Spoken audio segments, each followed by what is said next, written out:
Біздің фильм органмен басталады. Ол жұмыста көптеген қиындықтарға тап болды. Тіпті депрессияға түсіп, өзіне «Мен жұмыстан не аламын?» деп айтуға дейін барды. Ол жерде тіпті бірнеше пистер болған жоқ. Мен оларды айдың басында ғана аламын. Ол орнынан тұрып, тәуекел де, ләззат та жоқ, жұмысқа орналасты да, бойынан құмарлықты тапқанша бірден кетуге өтініш берді. Келесі күні ол душ қабылдауға оянды. Өйткені оның астындағы пәтер ақыры бос емес еді. Қызығушылық оны қарауға мәжбүр етеді. Сол кезде оның досы Джин оған жаңа жалға алушылар Юнаға есімді ер адам және оның соңынан еріп келе жатқан екі қызы екенін айтады. Наубайхана ашу үшін көшенің соңындағы дүкенді басып ал. Күннің соңында Ган анасымен телефон арқылы сөйлесіп, оған жиркенгенше немесе ол пәтердің жай ғана тазалықпен жарқырап тұрғанын айтқанша жағдайдың бақылауда екеніне сендірді. Әрине, ол үйді тазалауға мәжбүр болады. Себебі ол оны ашуландырып, оның жетістіктерін атап өту үшін сол жерді суретке түсіруді сұрайды. Кішкентай қыз, ол енді депрессияға ұшырамайды және ол аяқталғаннан кейін қоқысты тастау үшін төменге түседі. Ол қуанып, бақшада отырып ішіп отырған қызды тауып алады. Кенет, ешбір ескертусіз, оның көздері жарқырап, жүрегі кеудесінен шығып, оған қаншалықты тәнті болды. Біздің ұлымыз Пеппер психикалық ауруға шалдыққандықтан, ол біраз уақыт алады және әдеттегідей досымен кездесуге барады. Ол бірдеңе болғанын айтып, оның періште сияқты екенін айтты. Ол одан сұрайды: «Сен оны тастап кетуден басқа ештеңе істемедің бе? Үйге барғаның жөн. Сенің айтқаныңды тыңдауға менің көңіл күйім жоқ». Сосын үйіне қайтып, лифтке отырады. Бірақ оның бақытына орай лифт төмендегі қабатта тоқтайды. Кенет ол бақшада көрген періште қызды тауып алды. Бірақ бұл жолы оның келбеті 180 градусқа өзгерді. Ал қызыл диета оның шашын шайтандық нәрсеге ұқсата бастады. Бұдан басқа, ол оның жүзін көрген бойда оның санасында қатып қалады да, одан: «Сен шынымен кімсің?» деп сұрай береді. «Сені мұнда не әкелді?» Оның көзінше, ол оның қолынан құтылғысы келгенде, оны қолымен басынан ұрады, ал ол бұрылып кетеді. Оның мойнымен аяқтаңыз. Келесі күні оянғанда, ол үйден кетуден қорқады, өйткені көршілерінде үміт қалмады. Балалар, оның көзінің жартысы ұшып кете жаздады. Сондықтан ол мүмкіндігінше тыныш кетуге тырысады. Сондықтан оны ешкім байқамайды. Ол таңғы асқа бірдеңе сатып алу үшін наубайханаға барады. Кірер алдында ол үй-жайдың сыртын тексеріп, айналаны көру үшін есіктен сыртқа қарайды. «Менің айтайын дегенім, сатқындық немесе басқа нәрсе орын алса, жақсы болар еді». Кенет оның артында бір әйел тұрғанын көреді. «Сен нақты не істеп жатырсың?» Сонда оның осы мекеме иесінің қызы екенін білеміз. Қызыққандықтан одан: «Сен жақын жерде тұрасың ба?» деп сұрайды. Бастапқыда мен өзімді осы жаратылысқа ұқсайтындай сезіндім. Сондықтан ол оның үнемі сенен жоғары қабатта тұратынын біледі. Әрине, оның толқуы оны баурап алады. «Бұл не? Құдай, біз қазір көршіміз». Ол әпкесіне шұлық деп қоңырау шалып, оған: «Тезірек кел, мен сені көршімізбен таныстырайын. Әйтпесе ол бізді ағаштан осылай жұлып алады», дейді. Ол базардан шыға салысымен, біз Геннің есеңгіреп қалғанын көреміз. Өйткені ол түн ортасында қызыл адамға айналатын Малик есімді қыз бол. Ол қатты қобалжыды, заттарын жинап алды да, оны лифтте қағып, басын сындырған адам екенін түсінбей тұрып, тез қашып кетті. Бірақ бір қызығы, ол оның артынан жүгіріп келе жатқанын көріп, оған қоңырау шала береді. Сондықтан ол оны көрмейді деп ойлап, жол бойы жүгіріп, жасырынып қалады. Бірақ қызымыздың көзі қыран, оны оңай ұстап алып: «Мен қазір келемін», дейді. 10 минуттан кейін мен сізге қайта қоңырау шаламын. Біз көршілерімізге жеңілдік жасаймыз. Ол оған шоколадты береді де, біразын алып кетіп қалады. Осы сәттен бастап ұлымыз сағат тілі түнгі сағат 2-ге жеткенше не болып жатқанын және оны кім қайда апаратынын түсінбей абдырап қалды. Ол балконнан сыртқа қараса, оның көше ортасында ұзын шашты және екі қолын жайып тұрғанын көреді. Ол сәл ұзағырақ болса, ол ұшып кететінін айтады. Ол әлі де тез төмен түспекші. Сонда біз не болып жатқанын көре аламыз. Бірақ ол оған ең сүйкімді болмайтынын және оған жақын екенін сезеді. Осымен болды. Ол тоңазытқышқа жүгіріп барып, бір бөтелке сүтті алып, бір жұтым ішеді. Ол сыртқа шығып,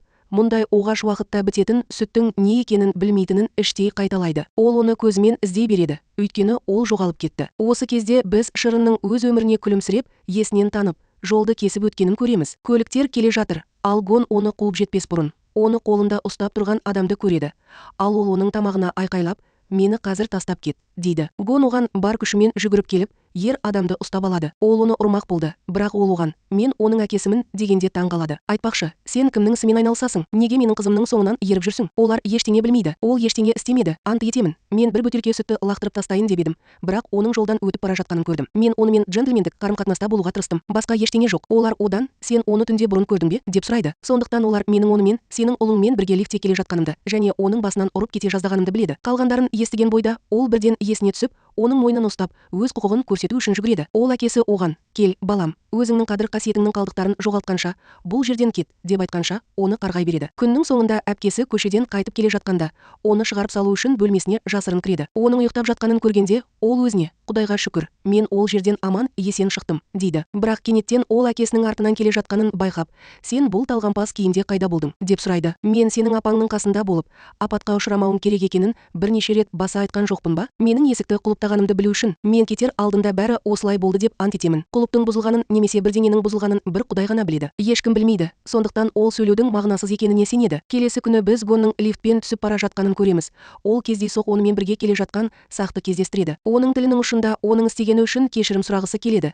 Бірақ ол ештеңе есіне түсірмей, толық киінгенін көреді. Ол одан мен сені басып кетуім үшін қай қабатқа түскеніңді сұрайды. Күннің соңында ол басқа біреуге айналады. Мұндай жағдай орын алса, көшеде қасында жалғыз әкесі қалады. Жағдайды бақылай отырып, ол оған бұл жердің шынымен күлкілі екенін айтады. "Жоқ, мен сені базарға апару үшін жолды кесіп өтуім керек" деп жауап береді ол. "Сен мұның бәріне себепкер емессің. Ескі ауданда бізді құрметтейтін және құрметтейтін, бірақ жарайды, ешқандай проблема жоқ. Бәрі жақсы." Ол жауап бермей тұрып, оның кенеттен бетінде аздап құрысулар пайда болып, тұрып ұйықтап жатқанын байқаймыз. Әкесі оның әдеттегі келбетіне қайта оралу үшін кететін уақыт келгенін түсінеді. Ол оны әлі де арқасымен көтермекші, бірақ оның аскетизмінің ауыртпалығы бірден дерлік оған түседі. Оның арқасы сені ауыртып жатқандай сезінеді. Ол қалай қозғалуды мүлде білмейді. Сондықтан ол одан құлап кете жаздады. Бірақ оның бақытына орай, біздің стокер ұлымыз басынан бастап олардың соңынан еріп, құлап кетпес бұрын оны соңғы сәтте ұстап алды. Ол да тез арада әкесіне жедел жәрдем шақырып, үйіне алып кетті. Келесі күні ол ауруханаға осы қартқа барып, бұлшық еттерінің қалай жұмыс істейтінін тексеру үшін барды. Ол оған: "Ағай, сен маған үмітпен қарап тұрсың ба, әлде қалай қарайсың?" деді. "Мен шұлықпен кездескен сайын, біз сені алдымызда көреміз. Сен жер астынан шығып бара жатырсың ба? Ал сіздің жағдайыңыз қандай?" Сосын мен сұрағанымда келдің бе? Ол қалтасынан баспана құжаттарын алып, оған береді. Өйткені ол тынышталғысы келеді. Оның отбасы бар ма? Әлде ол отбасынан ажырап қалды ма? Ал нақты жағдай қандай? Содан кейін ол әкесі мен шешесінің сіңлісімен бірге Америкаға баратынын біледі. Өзіне келетін болсақ, ол өмір бойы оннан астам математикалық ойындар ойнаған, бірақ әлі күнге дейін нақты не істегісі келетінін білмейді. Сондықтан ол одан: "Сенің соттылығың бар ма?" деп сұрайды. Ол: "Жоқ, әрине, жоқ" деп жауап береді. "Мен ондай істермен айналыспаймын, жігіт. Мен саған айтамын, мен өмір бойы оннан астам математикалық ойындармен айналыстым. Мен жай ғана шұлық туралы білгім келді, өйткені ол үнемі басқа тұлғамен көрінеді." Ол оған таңдана қарап: "Мен саған бар шындықты айта аламын, бірақ бір шартпен" дейді. "Сен менімен бір түн боласың, және мұның бәрі орын алмас бұрын ең бастысы пердені жабу. Осылай жақсырақ болады. Қалай болғанда да, біреу бізді тыңдаса, жақсырақ болады. Шынымды айтсам, менің қызым, жаратқан ие оны бізден сақтасын. Зұлым рухтан туған. Бұл оның анасының отбасылық қарғысы және ол қайтыс болғаннан кейін бірден бір қызынан екіншісіне өтеді. Бірақ оның себебі неде және одан қалай құтыламыз? Ғылым мұны әлі ашқан жоқ. Сондықтан ұлымыз қатты қобалжыды. Айтыңызшы, бұл оғаш әңгіменің не екенін айтыңызшы. Ол көтеретін ауыртпалыққа келетін болсақ, ол таңғы сағат 2-де соққыға жығылған сәттен бастап жауапты болады.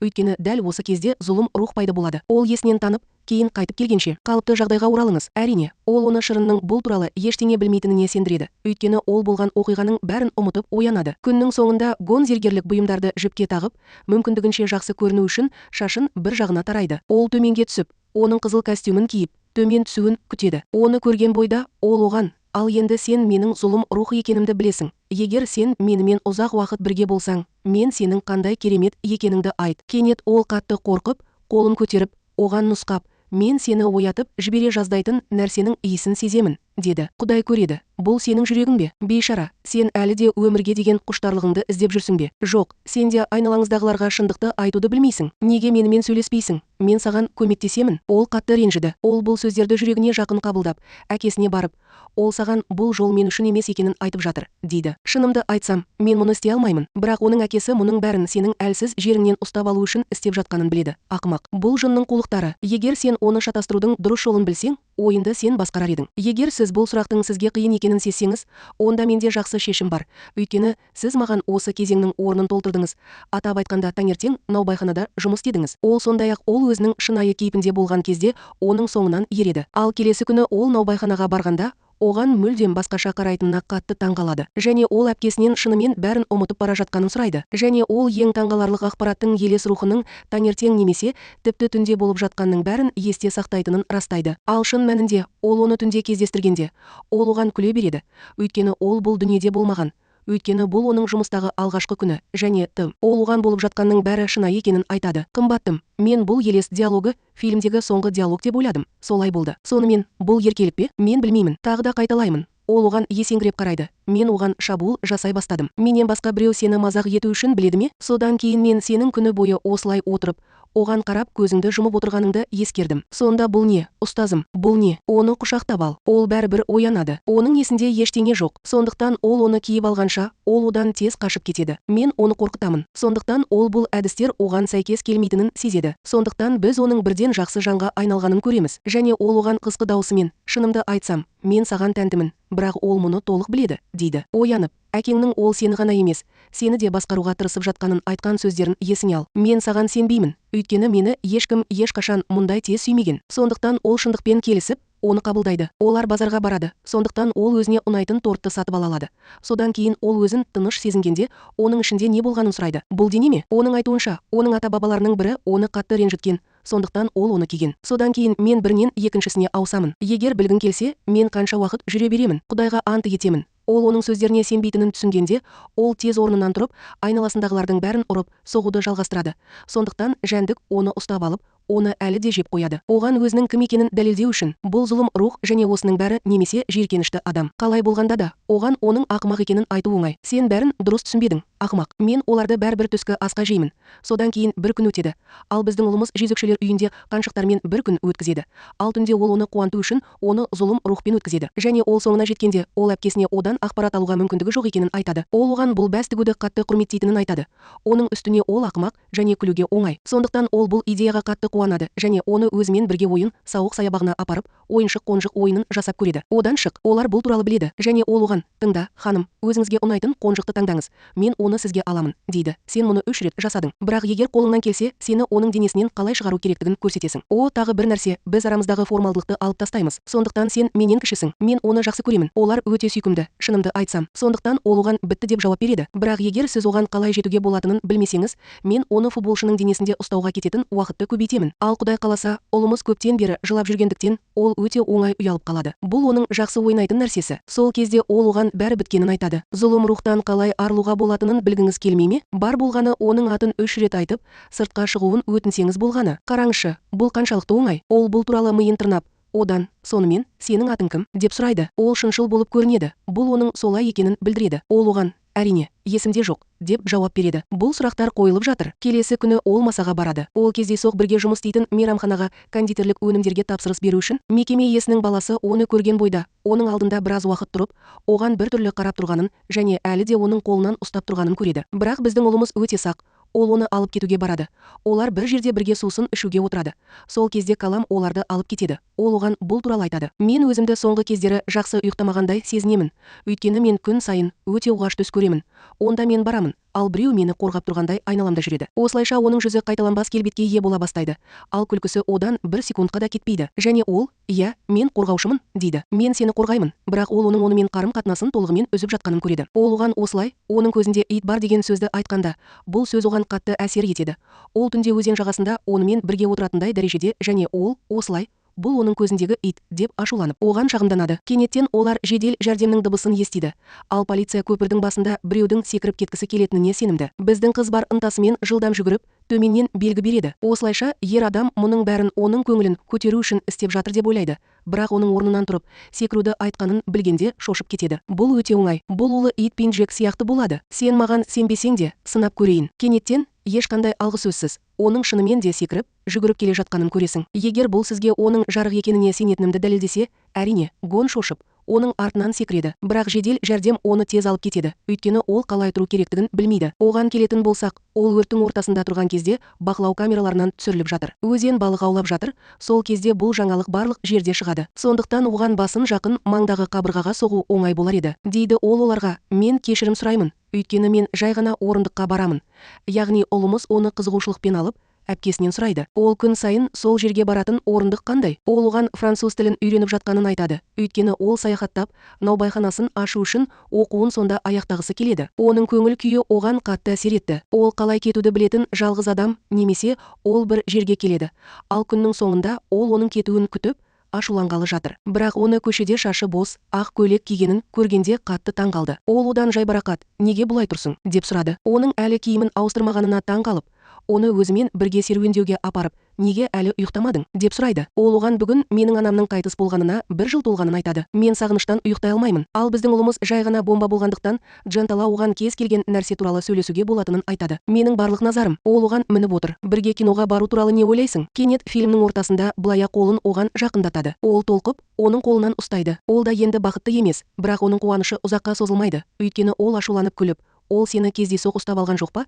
Әлде не, дейді. Сен шынымен ақымақсың. Ол кетіп қалады да, оны тастап кетеді. Ол келіп, осыны оқып, оған, сен келіп, менің кездесуімді бұзғаның үшін мына бейшара денеден шығып, оны жалғыз қалдыру туралы не ойлайсың? Өйткені ол саяхаттағысы келеді. Ол оған, мен шынымен бара аламын, бірақ бір шартпен, сен оны жақсы көресің, дейді. Әлия мен жақсы көретін нәрселердің бәрін адал жасайды. Мен теңізді көргім келеді. Ол одан түнде бірдеңе көре аласың ба, деп сұрайды. Ол, түнде, ағай, деп жауап береді. Келесі күні таңертең ол душқа түсіп, екеуі бірге сапарға шығады. Күннің соңында зұлым рух кеткенде ол қайтып келеді. Ол одан теңізді көре алдың ба, әлде нақты не көрдің, деп сұрайды. Ол оған бар болғаны 5 минут қалды. Сондықтан мен сені ұрып соғып, онымен біраз уақыт өткізе аламын, деп жауап береді. Ол одан, сонымен сен қашан жоғалып кетесің, деп сұрайды. Сол кезде біз оның үстіне құлап бара жатқанын көріп, оған, сен мені бақытты етуге тырысамын, деп уәде бердің. Бірақ қан туралы ойлаудан басқа ештеңе істемейсің. Оны аздап алып, одан тезірек қашып кет, деді. Ол оны қуып жетіп, жарайды, мені кешір, ханым, дейді. Қарашы, сен не істегің келеді? Мен сені бақылап тұрмын. Сосын ол оған, жарайды, мені батутқа мінгізші, дейді. Мен оған мінгім келеді. Ол одан, батутты айтып тұрсың ба, деп сұрайды. Солай емес пе? Жүр, мен мейдің көңілін көтеремін. Надандықты жою керек, ханым. Ол Францияға барғанын айтты. Ал келесі күні ол наубайханаға келіп, өзіне арнайы келген мейрамхана иесінің ұлы киімді көріп, мен оның құмар екенін білемін, деді. Мен саған оның ішіндегі зұлым рухтан арылуға көмектесе аламын ба? Ол үнемі өз ойын тақырыптан алшақтатуға тырысады. Ол неге сонша құмар, ағай? Бірақ ондай нәрсе жоқ. Сондықтан ол оған, аға, менің айтқан сөздерімді ол біраз уақыттан бері айтып келе жатқанына сенімдімін, дейді. Егер сіз оған шынымен көмектескіңіз келсе, мен дайынмын. Мен мұны істей алар едім. Бірақ гемнің ішінде бірдеңе дұрыс емес сияқты. Сонымен қатар, қорқынышты түсініктемелер пайда болған кезде, ол одан сізге дұрыс әрекет жасады ма, деп сұрайды. Біл, егер ол мені ренжітпек болса, мен оған осыншама зиян келтіремін. Одан кейін өтінемін, орындығыңнан тұрып, қолы сынған әйелді тауып ал. Ол оған,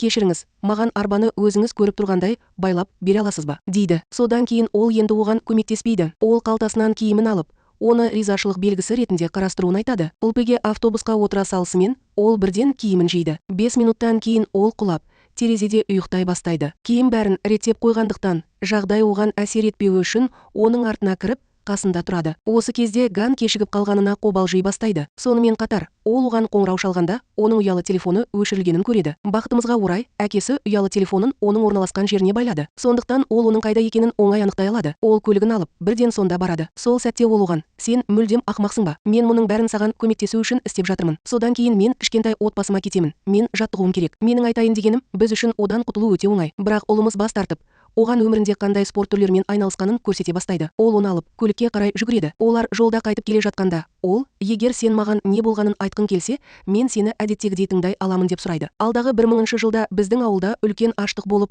мен бүкіл отбасымнан айырылдым. Сондықтан, әрине, ауыл тұрғындары қандай да бір шешім тапқысы келді. Сондықтан олар байлық жинады. Көріпкел оларға зәйтүн ағашын әкелуді өтінді.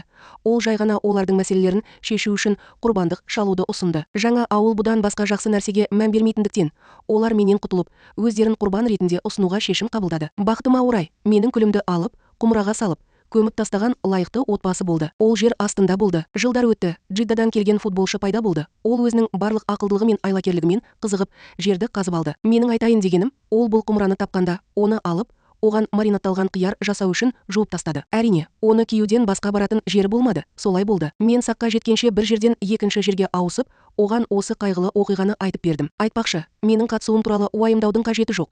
Өйткені толық ай келгенде мен оның денесін тастап кетемін. Ол менің қайғылы оқиғамен бірге қараңғыда жоғалып кетеді. Естеліктер, осы уақыт ішінде ол үшін бұл өте қиын болады, және ол одан, жарайды, сенің жақсы адам болуың үшін басқа амал жоқ па, деп сұрайды. Адам бұдан артық. Сенің жалғыз жолың сен жерленген ыдысты табу. Өйткені егер мен онда 50-ші жыл тұрсам, мен басқа әлемге қалыпты түрде ауыса алар едім. Бірақ біз қазір қайдамыз? Құмыра қайда? Сол күннен кейін кейін зұлым рух депрессияға түседі, өйткені ай жоғалып кетті. Оған бірнеше күн қалды, бәрі бітеді, бірақ Гон бұл істен мүлдем бас тартады. Ал ол: мен сенің қараңғыда осылай адасып кетуіңе жол бермеймін, деді. Ол әкесінен әжесі тұрған үй туралы сұрауға барды. Ол жалғыз өзі саяхаттап, ақыры оны тапқанша бүкіл үйді аралай береді. Соңғы күн келгенде, біз зұлым рухтың Әбу Сакураны басып алып, оны жойып жібергенін көреміз. Біраз жүру үшін төменге түсіңіз, онымен қоштасыңыз. Ол оған: шынымды айтсам, сенен ештеңе қалған жоқ, сондықтан мен саған жасаған барлық істеріме лайық емессің, дейді. Бірақ жарайды, ол жақсарды. Кенет олар Ганемнің оларға қарай келе жатқанын көреді. Оның киімдері шаң басып, жағдайы ауыр, нашар. Ол Мандананың қолынан ұстап, оған бірдеңе айтады. Онымен тезірек жүру үшін ол оны үнемі серуендегенді ұнататын бақшаға апарады да, сөмкесінің бір бөлігін алып, оған айтпақшы: сен бақытты болуға лайықсың, сондықтан мен мұны істедім, дейді. Қазір бәрі мүмкін. Маған сенің атың кім екенін айт. Содан кейін ол көзіне жас алып, менің атым Юна екенін айтты. Ол одан: сен, Юна, құмыраға салуға дайынсың ба, деп сұрады. Содан кейін: мен сенің сенімді болғаныңды қалаймын. Мен сені келесі 100 жыл бойы, ең болмағанда, баяу алып кеткенше күтемін. Және ол оның атын 3 рет айта бастайды, және оның Сукардың денесін тастап, кемеге кіретініне сендіреді. Ақыры, миссия сәтті аяқталғанша. Содан кейін қызымыз оқуын аяқтау үшін сапарға дайындала бастайды. Әпкесіне келетін болсақ, ол өзінің жеке дүкенін ашып, әлемді сатылымдармен жарықтандырады. Бірнеше жылдан кейін ұлымыздың ақыры сүйікті ісімен айналыса бастағанын көреміз. Осы уақыт ішінде Сук Кореяға да оралады, және ол бірінші кезекте оған қоңырау шалады, өйткені ол оған қатты әсер етті. Бірақ жасырын түрде біздің фильм осымен аяқталады. Лайк басып, жазылыңыз. Арнада қолжетімді басқа да қызықты фильмдерді қараңыз.